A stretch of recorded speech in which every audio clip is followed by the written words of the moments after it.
Ready?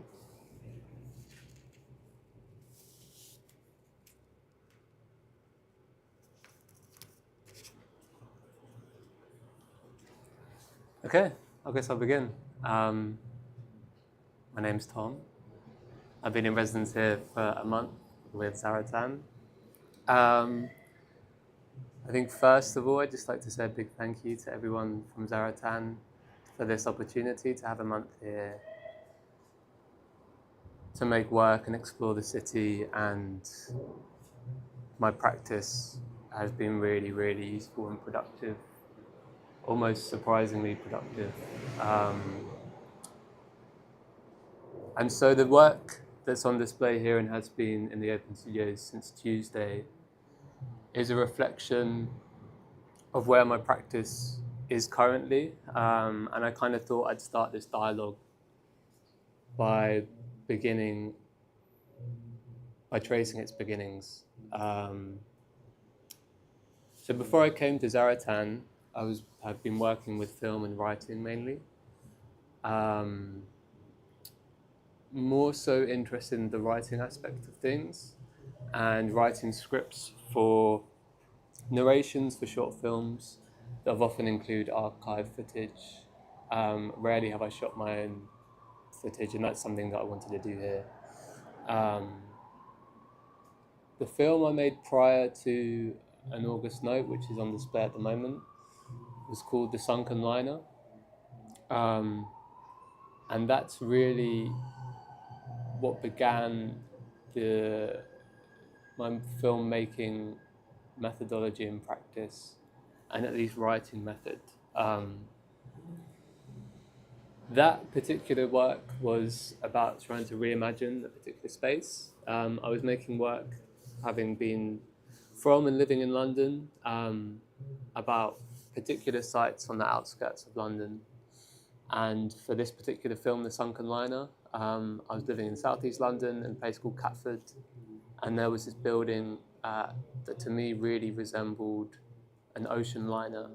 And I wrote this short fiction piece based on diary entries that imagine this liner, or this building rather.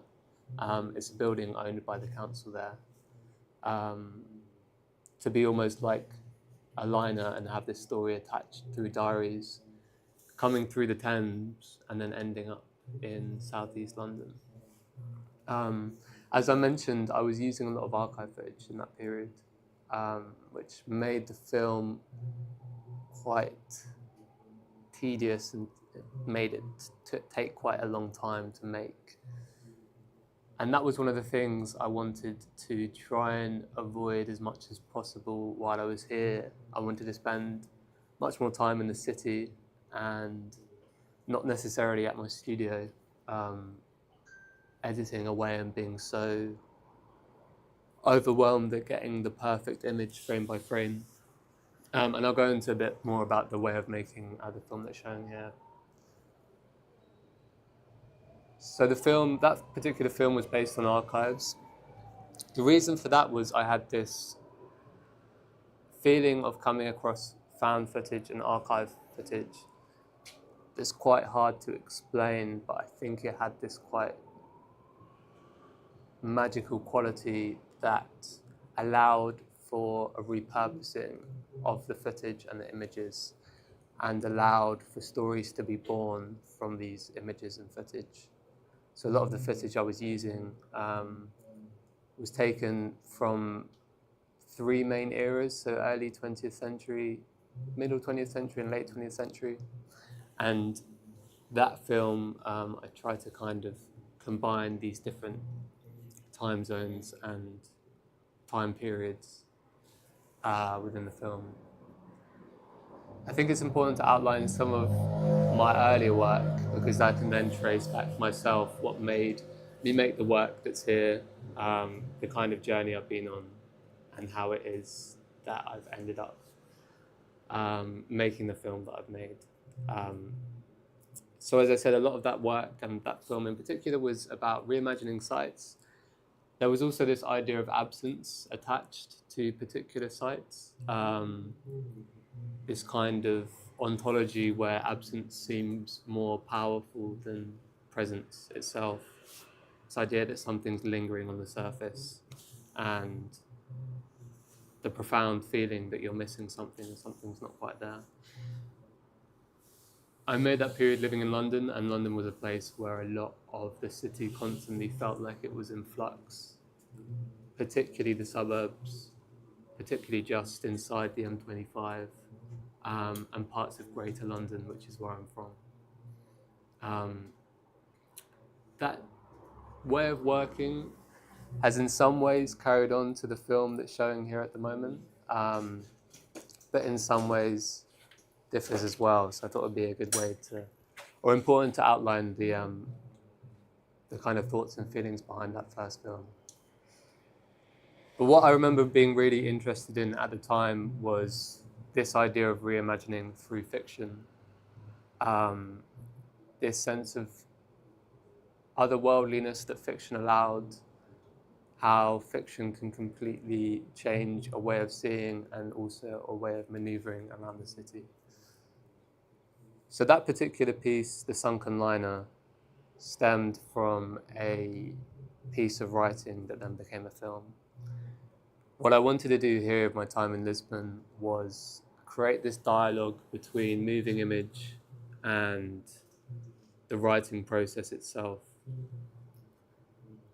And so I found myself quite early on, after I arrived here, constantly trying to take notes, collecting materials, but also filming straight away.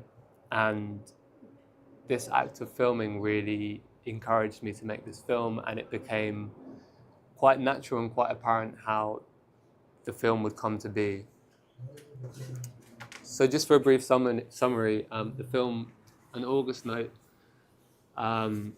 follows these files that have been sent to this narrator, and this is the beginning really. And within these files there's a note that explains from an unnamed sender that this unnamed sender has been left with these files. He's been trying to trace the filmmaker's whereabouts and past history for most of his life, and has struggled to do so, and has found himself with all these fragments and not sure what to do with them. And this idea came from some of the short stories that I was writing at the time. I'll touch on those a bit later, and I'll read one or two out a bit later on. But it became apparent that what I was filming seemed detached from myself.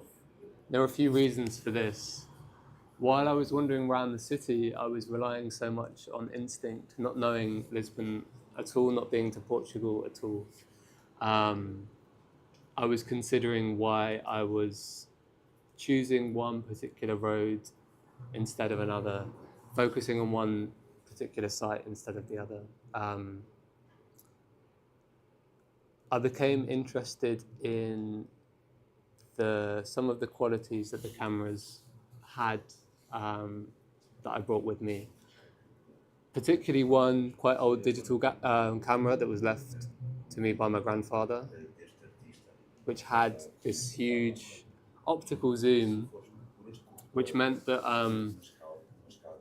not only did the city itself, with all its quite tight, narrow pathways and alleyways, feel quite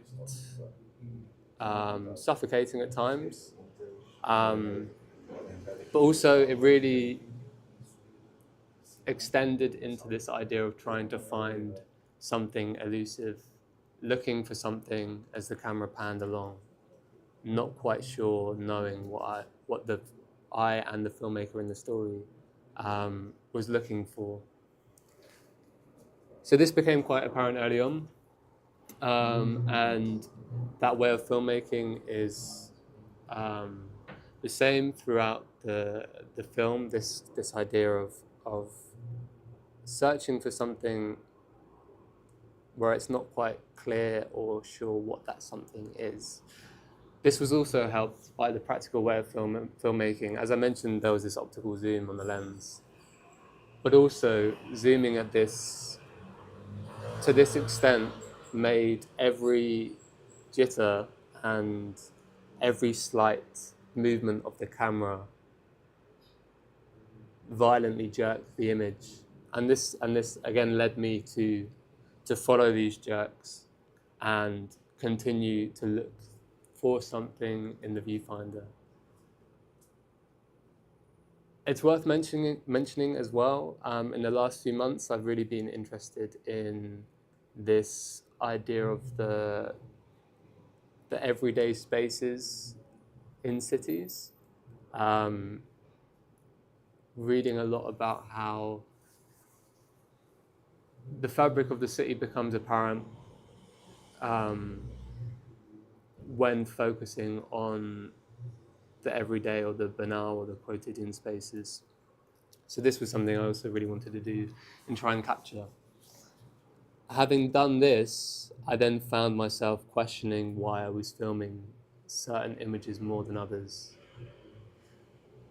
And so it allowed for me to create this distance between the central character in the film and myself as a filmmaker.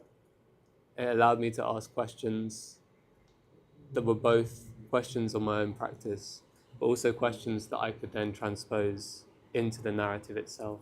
So there's one line when the narrative is detouring through this mystery, I suppose, where the narration remarks on why there were so many balconies being filmed.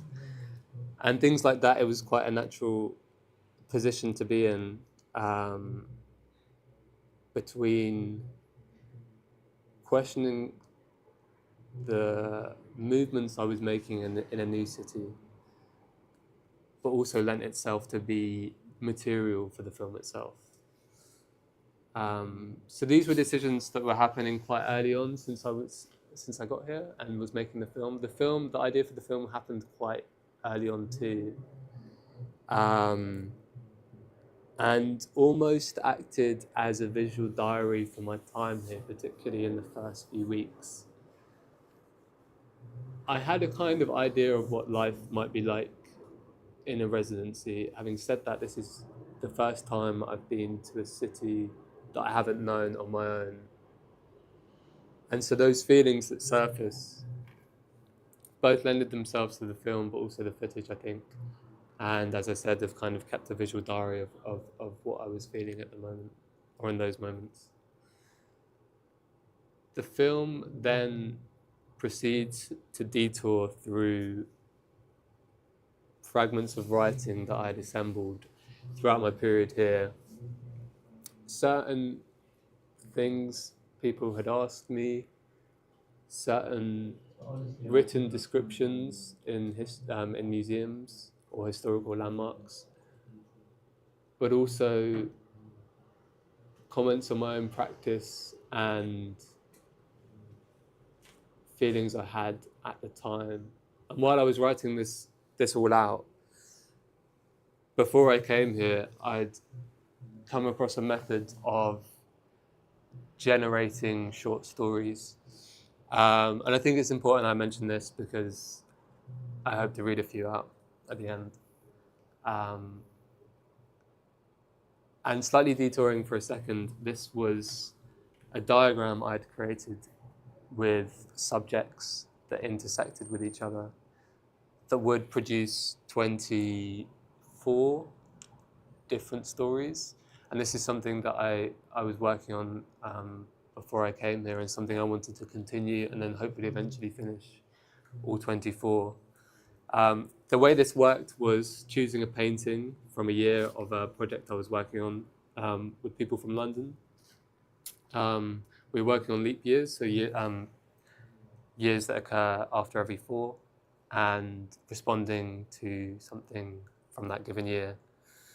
In that particular project, I responded to a painting, and then through this abstract painting, set coordinates, and through this illustration of it in its most simple form. And through these coordinates, I assigned the intersections numbers, and through the numbers, subjects. So there are points when you go from 1 to 24, you focus on the subject, which might be a letter, a city, a postcard, a diary, a notebook, and then include within that story the surrounding intersections. So there might be 4 or 5 in a similar vein. So I was writing these at the time as well, and there was this collage of writing that was taking place. Firstly, from my own thoughts and feelings about being here and wandering the city as much as possible, but then also through this constrained writing process that was going on alongside. So there was a collage taking place. I also wanted the narration of the film to experience some sort of non-linear path to its ending. I felt that this really helped by collaging bits of fragments of text and writing that I'd completed since I've been here. This really helped create a kind of pathway that was constantly detouring, which I hope is reflected in the film itself. I should also say that the film goes through this cycle of referring to itself, and by that I mean the writing refers to the images on the screen, but also then this complete separation. I tried to use this device to try and allow the viewer to get lost in these stories and anecdotes and interviews that are in the writing piece and in the film, and then are kind of snapped back when the two paths cross again. And that's something I wanted to achieve as well. I should talk about the more about the methodology of the film. I wanted there to be this kind of autobiographical quality to it, and the idea of fiction and allowing fiction to bloom within the writing has kind of allowed me to give me room to breathe, I think, as a writer and a filmmaker, and ask questions of my own practice, but apply them to these very loose characters that I've created.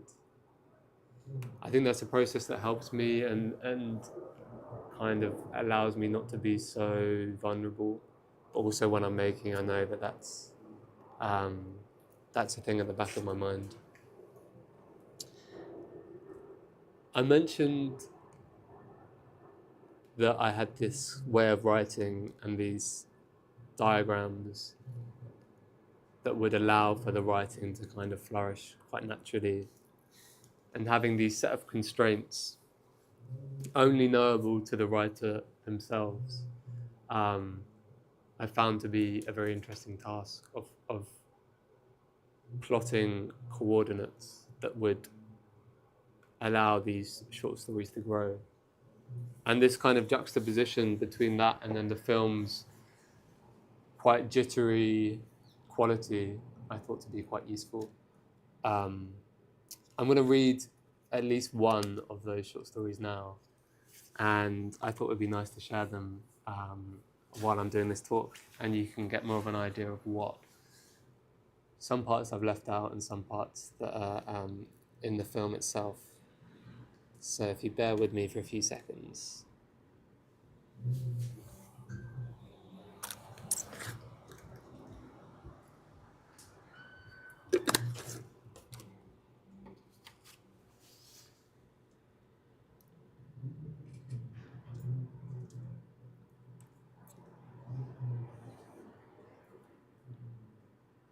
So this was story number 4 out of 22, and so the parameters for this particular story were to contain a draft, a city, a diary, and a forgotten city, and then construct a narrative through these anchoring subjects.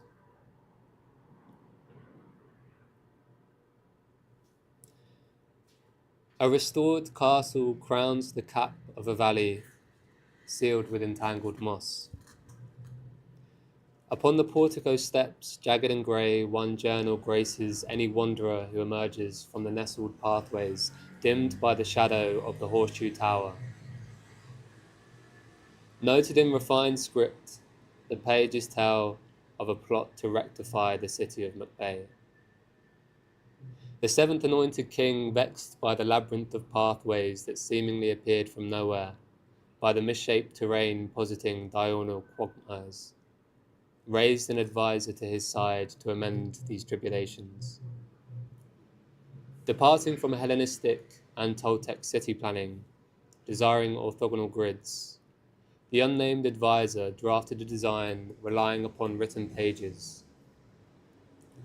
At once the regime offered each literate citizen a writing utensil and a page which would be collected after a period of 7 days, demanding no more than the citizen record each day and repeat this process each week.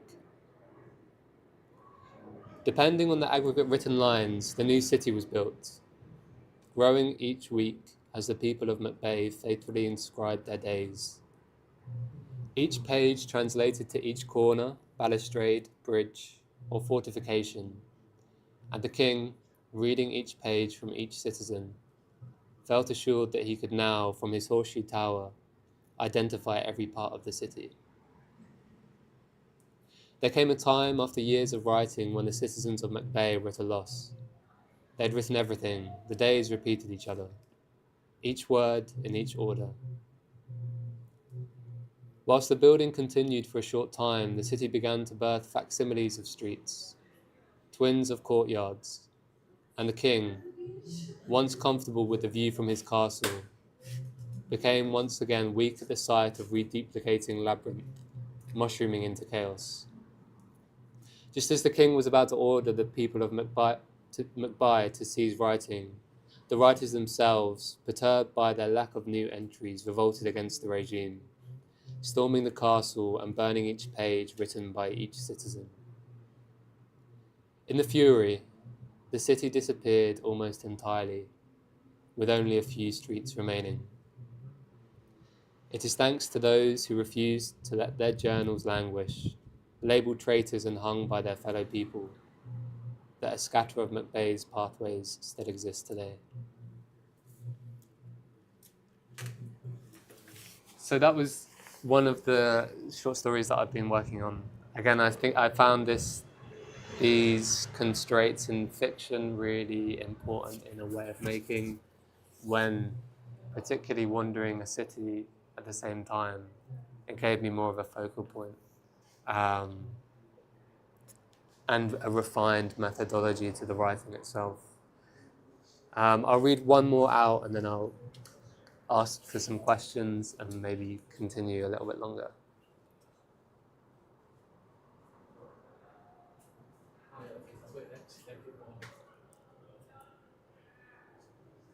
So this story, its subjects were a key, a city, a forgotten city, a journey, and a library.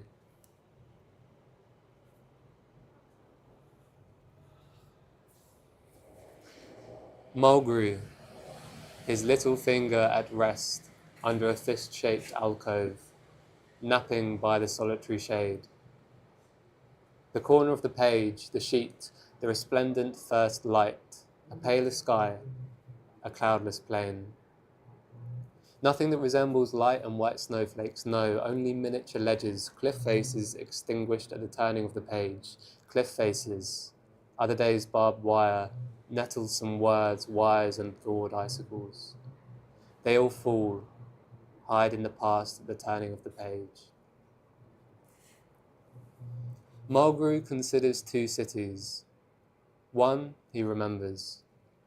He remembers living in the east, or the west, he thinks. The other he has forgotten, as if the city once swelled, mushroomed past its limits, disfigured, burst without a molecule of expired debris. But he is sure, quite sure, he did not live in the east, did not live in the west of this forgotten city, did not absorb the harsh rattle of trolley buses coasting by the yard, or by the high-rise window, clopping hooves or whirring bicycles, ricocheting curbstones, or impermeable asphalt painting elliptic rings of rainwater. The remembered city, we shall name it L. There is nothing much to say about L. Days pass without a sound surpassing the flitted wings of a drowsy bat, a dead leaf fetched by the ground. The forgotten city, we shall name it T, prohibits nothing and everything, inhabits each day, yet each day escapes. Only Mulgrew has announced the birth of T by fluidity wrapping nib and stem. As the sun considers its overdue rest attentively, Mulgrew places his loose manuscripts upon the writing table, echoing a rasp sounded long ago. At sundown, he likes to read novels. His core contemplates the image of faraway cities. These are always made up, of course, but he has his cherished authors, names that glow as golden shells, blushing by spines, peaches caught by open palms, devoured, without cute dust saddles poured upon pages interlocking in corners untouched, covers clinging to the ceiling's hum. At sundown, he likes to read, devour books. He finishes a book, devours it, and on the final page a key glints in the cascading stream of the table lamp. No, the sun considers setting, preparing to fall mid-somersault from the springboard townscape. The key refuses to glint. Perhaps it glints in the eyes of Mulgrew, two oblong globes that twirl as the earth and close as the sun shimmers, waves goodbye. And the fists that, like nothing more than raising a fish-shaped bay above the flat page, rest on typed paper, raise the key, caress the stem, blade, shoulder, bow, bring its ridges towards him. Mulgrew lifts the soft head from the cradle. At this extraction from the key-shaped indent, Mulgrew swears, the base pinched by rigid fingers, and there, plunges into a pool of reverie below the sombre half-light. One of brickwork, oak fencing, torn bridges, escaped columns, terraces, tenements, promenades, all unlocked by the key at hand. So yeah, there were some examples of the writing I've been doing. I can speak a bit more about the methodology and the film, although actually I haven't spoken about upstairs. I'll do that first, so you have more time to think of questions. So having finished the film about halfway through into this residency, or at least having an idea of what it would be halfway through, and editing for the further days, I really wanted to use the open studio as a kind of window into the way of making, into this collection of notes and writing that's really important to the way I make. So I decided to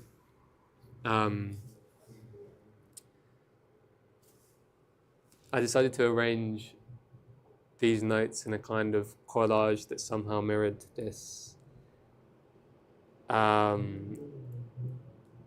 kind of strange mystery that occurs in the film. Kind of have it as evidence almost that is alluded to in the film. Consciously display it as faithful accounts of my time here, but also arrange it in a way that it may resemble another story in itself. So what you have upstairs is an arrangement of some of the short stories I've written, like the ones I've just read, collected materials found in museums, secondhand stores, really tiny fragments of thoughts, some thoughts not even finished, maps of the cities and the stories corresponding to where the stories may have been written,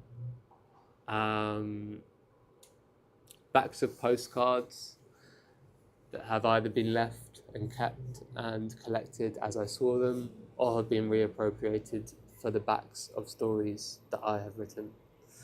So I kind of wanted to have this. I mentioned the word collage a few times, and almost have this collage of thoughts and ideas that would go hand in hand with the film. And I hope that's what I've achieved with opening the studios. I think as well there's I say faithful account because there's some books I've been reading, some stories that have inspired me, some authors that have inspired me, as much as walking around the city has inspired me. So I think I'll leave it there for now. If anyone has any questions about anything specifically, or just any remarks about either upstairs or the film, the screening, we could have a dialogue about that. If not, then that's kind of me. I have lots of questions. Sure. Well, I haven't seen. Does the film exist? Yes. Okay, because I'm coming in late and blind. It was just great to hear the description. Very, gave me a lot of ideas of what it must look like. But I had been upstairs. I saw the table, and I was like, oh, okay. Who are your influences? Filmmaking wise. Filmmaking wise, I would say, okay, there's quite a lot.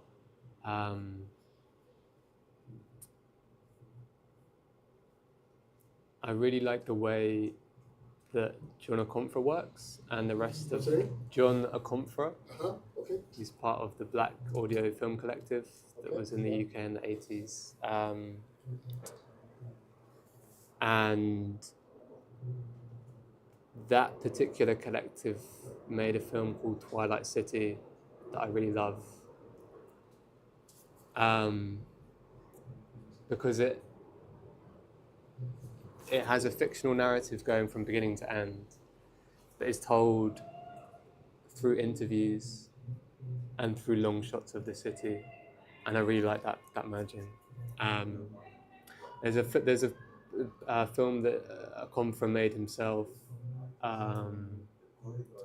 whose name I've now forgotten. I think it's The Last Angels of something that I can't remember, which is similarly done, using these interviews of writers and thinkers and artists at the time, but also has this from beginning to end, this narration.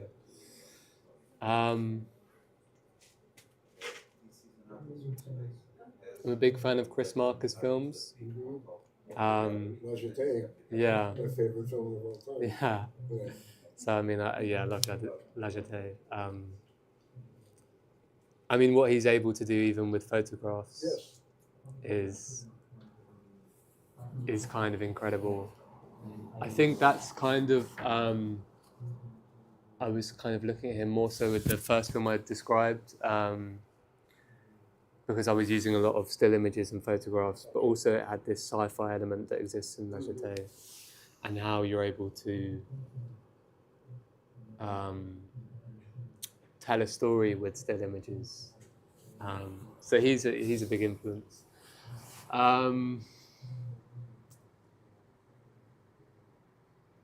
Trying to think of filmmakers whose work might specifically tie into this work. Alan Rene's films. Alan Rene. Oh, yeah. Oh. Again, I just love the way he makes films, but also has his utilization of repetition, but also the kind of echoes in that repetition. He has one film I watched recently called Je t'aime, which tells the story of someone's life in about 10 second to 2 minute fragments, and somehow captures like that person so well. I love the way Agnes Varda makes films. I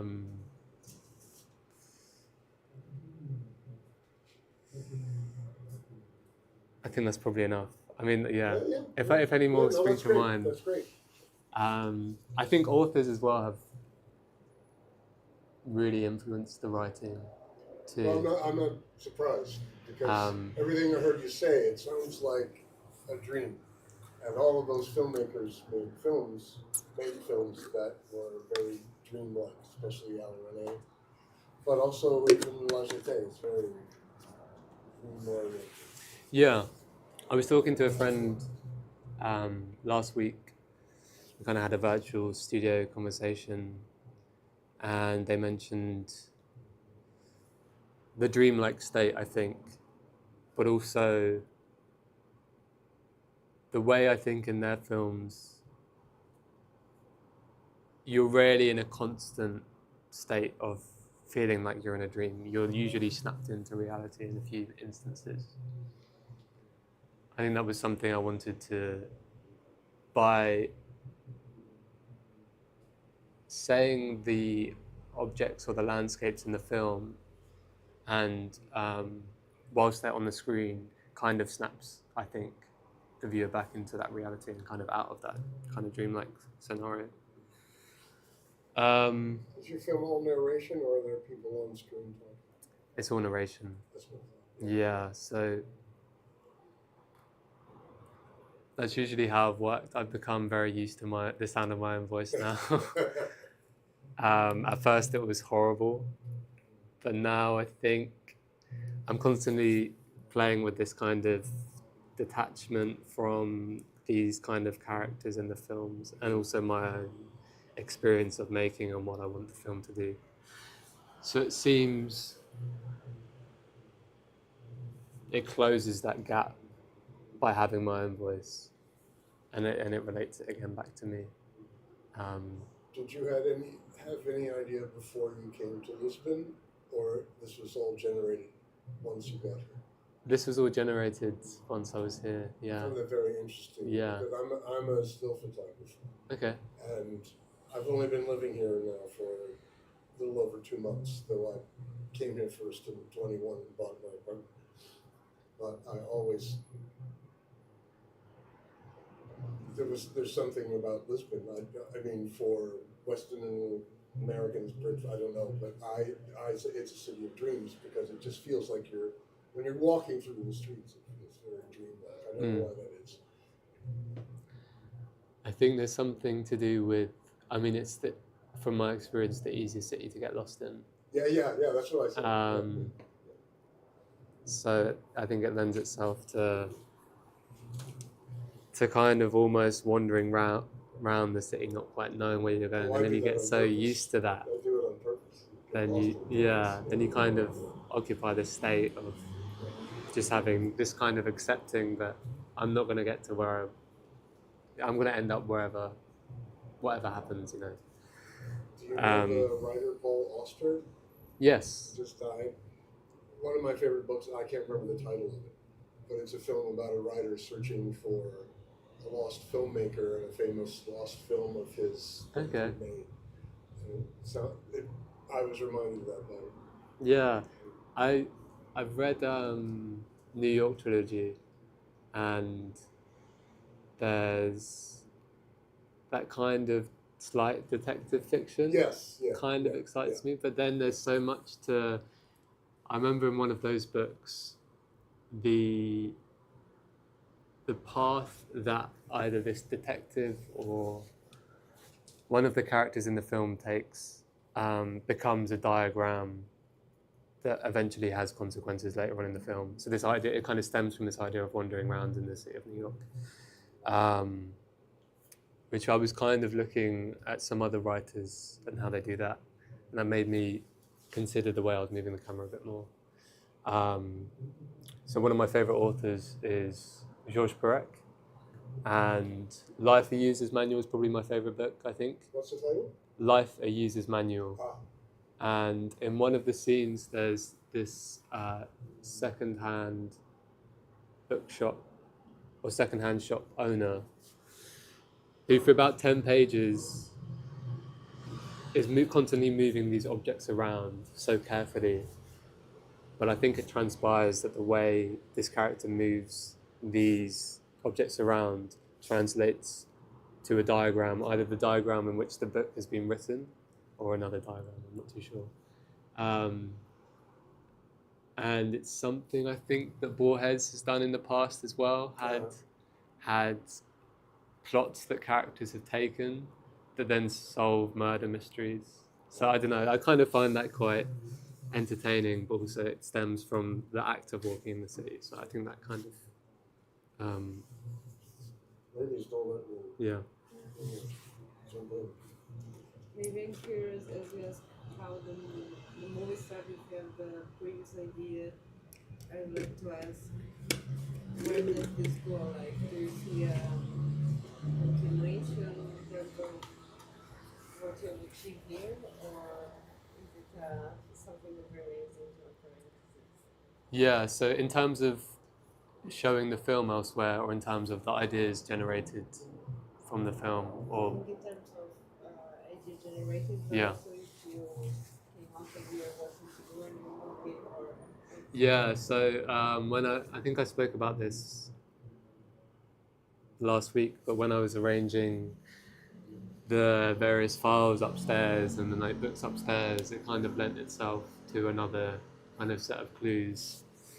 And there's some filmmakers who I really admire who have, you know, made films about filmmaking, or kind of take it to a different dimension. So I was toying with the idea of making some film that was kind of like I mean, there's a few pathways that I could go. So there's either addressing the filmmaker in the film, who's referred to as the filmmaker, and exploring that character a bit more, or making a film about the making of that film, which has, like, artists like Maura Davey has often done, kind of films as notes themselves. And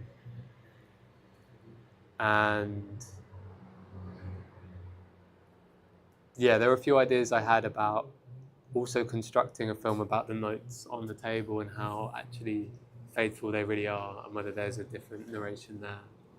So I think there's plenty to kind of digest when I get back. Yeah, there's some filmmakers that I admire who have kind of extended the dimension of a particular film, and either traced back, gone to the same cities and landscapes years later, or made films in response to a film they've already made, or the film is about the making of a film. So you can't really tell. It's that constant juggle between fact and fiction. I know there was a lot of me saying a film within a film, and that might not be, I might not be explaining that very well, but it's given me a lot of food for thought, I think, and particularly the narration and these kind of clues that are left, I think, is something that really seems to speed up the writing process, I think, because you're not looking for answers, but more looking to establish a set of clues. So yeah, I have some ideas, I think, that I'd like to continue. Maybe in a different way. I've been filming scenes after this film's been finished, which are more scenes from landscapes, kind of more slower, a slower method to the making. There's a lot of kind of shots that are a few seconds long in the film that is currently showing. So I've kind of been searching for longer shots, and perhaps that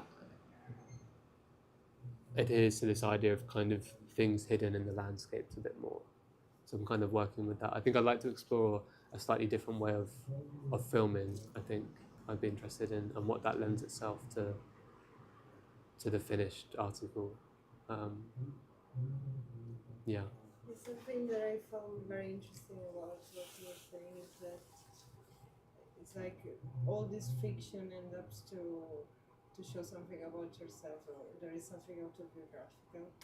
I wonder, is this something that was already there in your previous work, or is it something that you are discovering here? Because from what you're saying, this direction of autobiographical meta investigation about making cinema is going to be present in the future.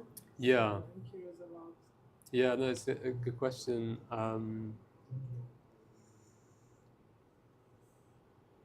I think the work I'd made in the past was the work that I hadn't cited before the film I described earlier was more looking at kind of hidden histories to certain places and making films about that. So it didn't have a kind of different dimension. In the film I described earlier, The Sunken Liner, there's this narration that, yeah, I wouldn't say it's autobiographical, but it's related somewhat to my experience of wandering around the city, but not as much as this one, I think. I think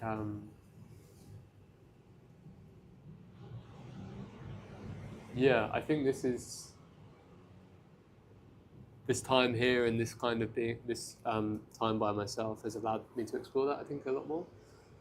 I feel like back home you're not allowed a lot of time to get lost and kind of wander around as much.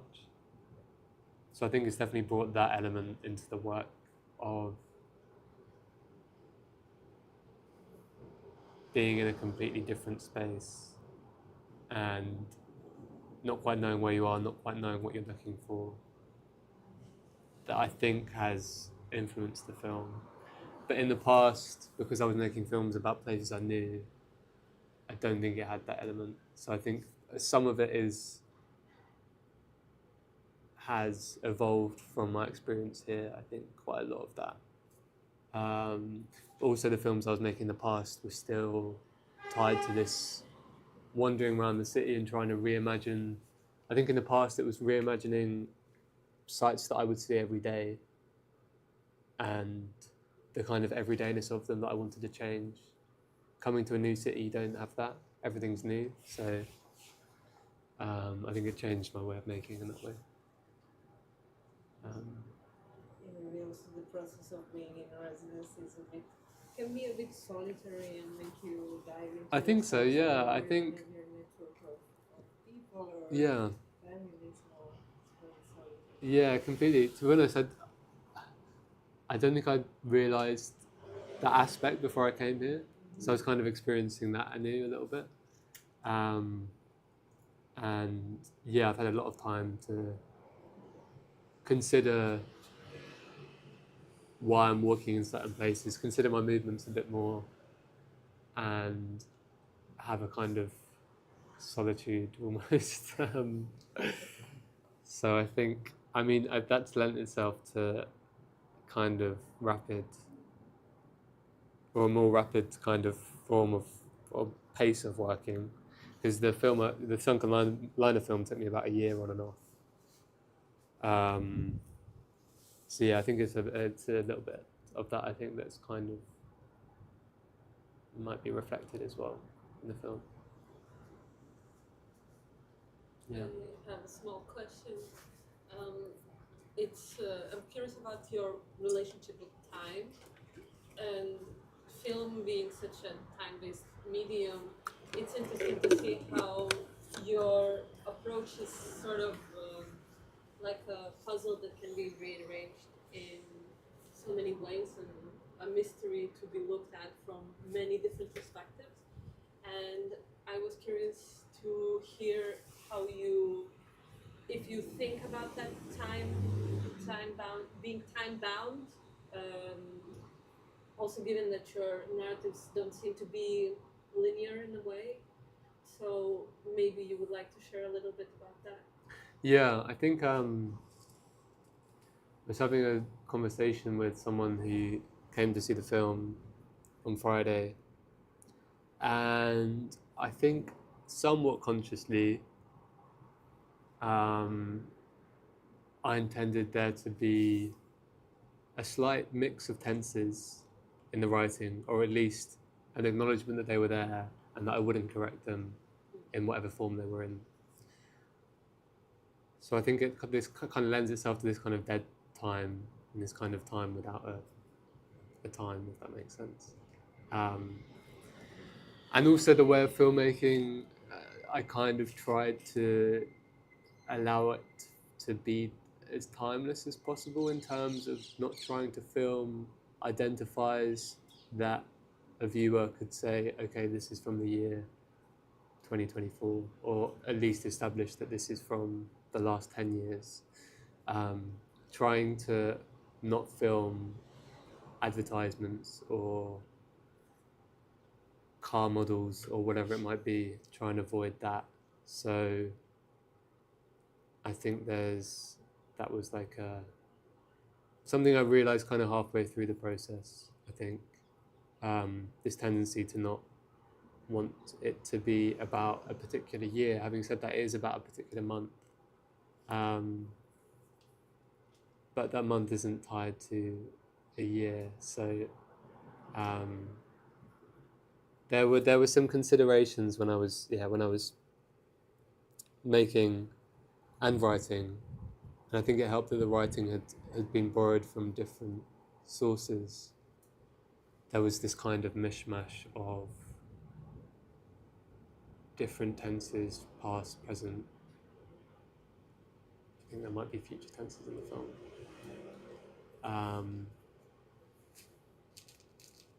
And I think I should say as well, and maybe should have said this at the start, when I first started writing the script, it was so much more bound to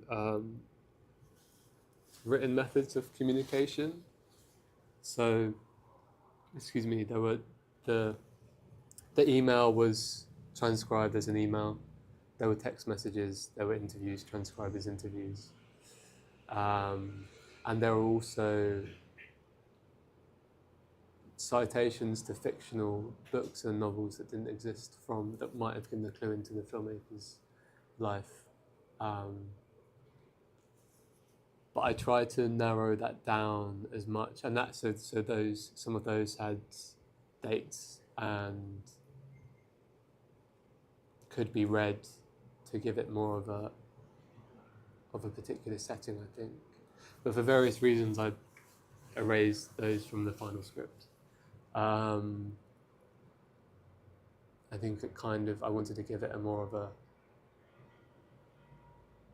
a feeling of wandering that wasn't so bound up in details, and there was a lot of detail in the first kind of half, or at least the first segment of the script that I began writing. So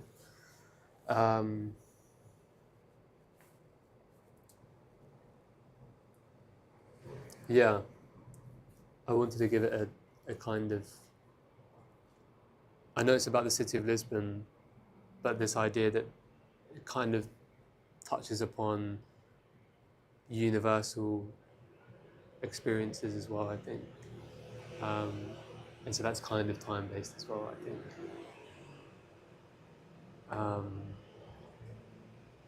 Yeah, that kind of answers it, I think.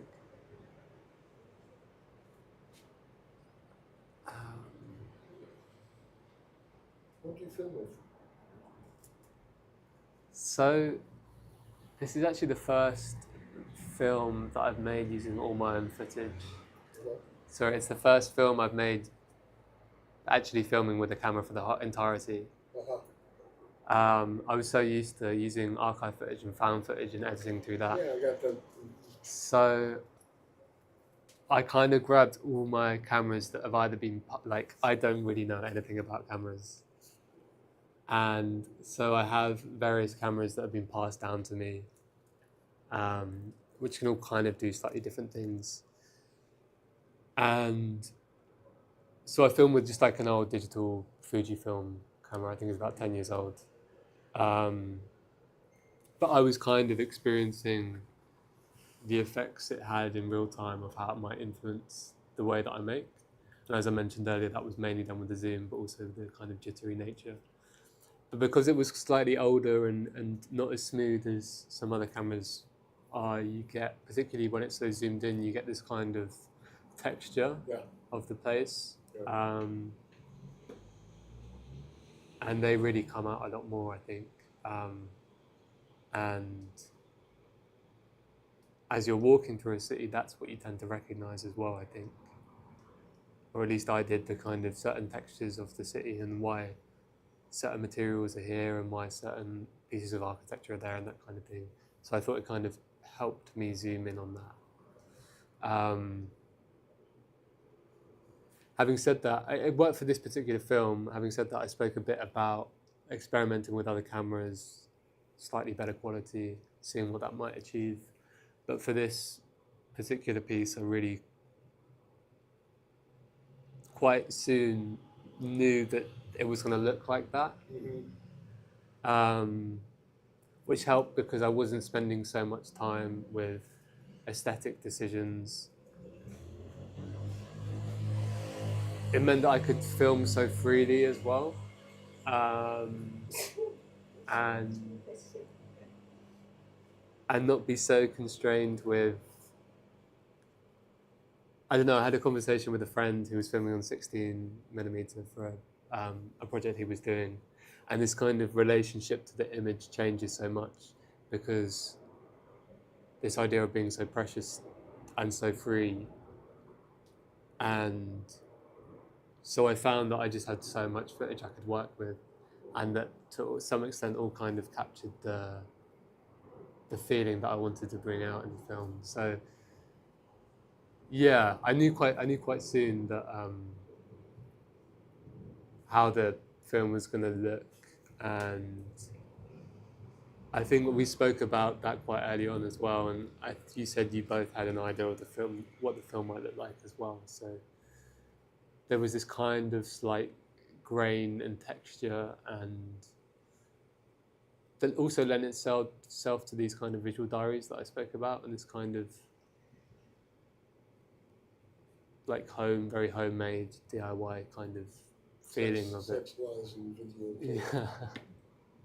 Yeah. I mean, it kind of felt that I could be freed by certain constraints that were leading the writing, so I enjoyed that. When I stepped outside the studio, I could be kind of go wherever, film what. I mean, I was trying to film the kind of slightly everyday objects and pieces of the city, and was more drawn to that for certain reasons, rather than the more grandiose attractions. And the kind of those spaces that you seem to walk through all the time, the kind of small alleyways and the narrow paths, and at very various points in the city, and you turn right and you can see the river, and then you kind of start to establish where you are. But I try to capture that kind of way of moving around the city as well. So You never worked with real film? I haven't filmed with real film. I've found footage shot of. Yeah, so I've worked or volunteered in archives that use they kind of study that footage. There's great old hand crank 8mm films. I think you'd love. Okay, yeah. Because grain, dreams, all the filmmakers you mentioned.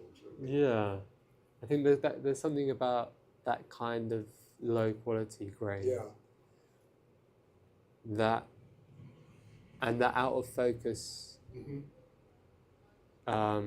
I mean, so much of the film is out of focus. That lends itself to those dreamlike qualities. That they become hazy and blurry, and these nebulous forms arise, as they do when you kind of wake up in the morning. And there's a reference to that in the film as well. So,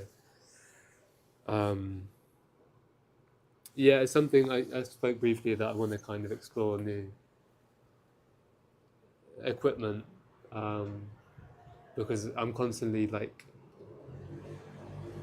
for this residency, I just wanted to gather everything I had and experiment and see what the possibilities were. But no, I'm keen to use film, definitely. Yeah. Yeah. Any more? No? Sounds good. Thank you so much. No, thank you all. Yeah, let's take the movie now. Thank you very much. Thank you.